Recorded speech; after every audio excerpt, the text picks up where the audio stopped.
Halo semua, Assalamualaikum warahmatullahi wabarakatuh. Saya Adi Warsito dengan NIM A42021000005. Sebelumnya, bagaimana nih kabarnya? Yang saya harapkan teman-teman juga baik-baik saja. Sebelum masuk, kita perlu mengetahui terlebih dahulu apa itu anatomi. Anatomi berasal dari bahasa Yunani dari kata anatomia yang berarti memotong. Secara ilmiah, anatomi adalah cabang dari biologi yang berhubungan dengan struktur organisasi makhluk hidup. Terdapat juga anatomi hewan atau zootomi dan anatomi tumbuhan atau fitotomi. Beberapa cabang ilmu anatomi adalah anatomi perbandingan, histologi, dan anatomi manusia. Dikutip dari buku Biologi Contrasted, ada beberapa anatomi. Yang pertama, eudomi. Eudomi adalah studi yang mempelajari tentang bentuk dan struktur dari karakteristik eksternal suatu organisme. Yang kedua, ada anatomi analitik. Anatomi analitik adalah suatu studi yang menganalisa bagian-bagian tubuh yang telah terpisah dengan mengurutkan preparat dari yang paling besar ke paling terkecil.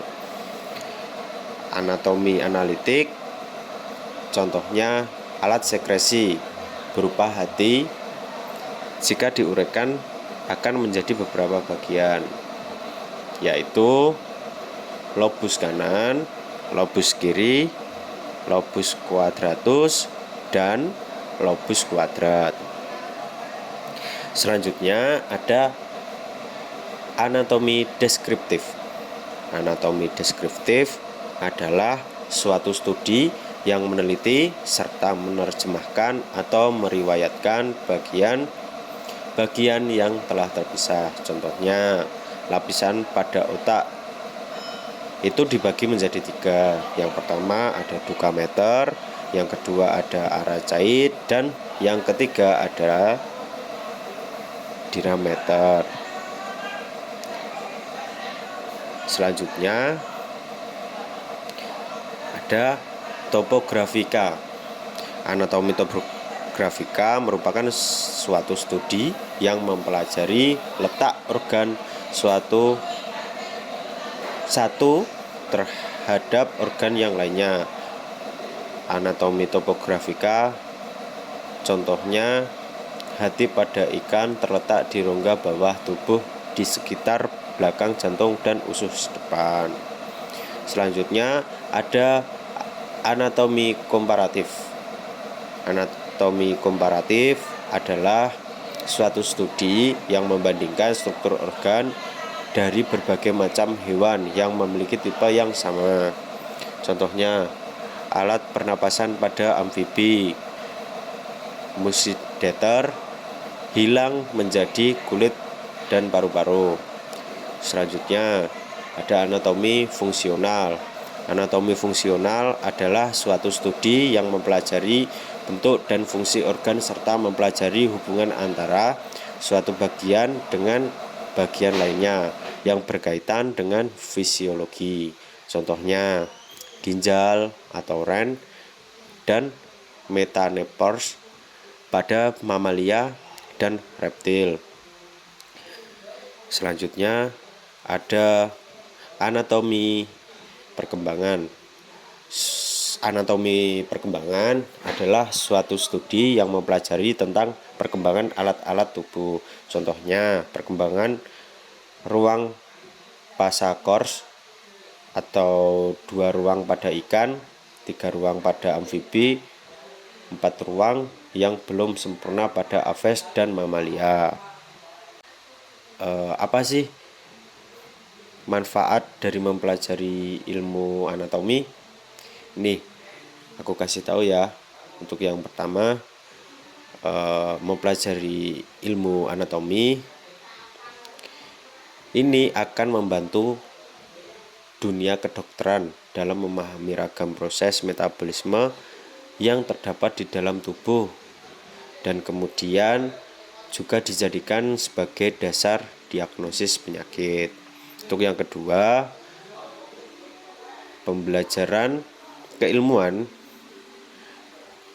anatomi juga akan memberikan pengetahuan lebih atas ragam perkembangan struktur dari makhluk hidup secara mendalam. Untuk yang ketiga, mengetahui secara detail terkait dengan adanya perbedaan letak serta struktur bagian tubuh manusia dengan membandingkan makhluk hidup lainnya. Yang terakhir itu ada 2 ayat loh dari Al-Quran yang menjelaskan tentang anatomi. Yang pertama itu ada surat Al-Mu'minun ayat 21. Artinya,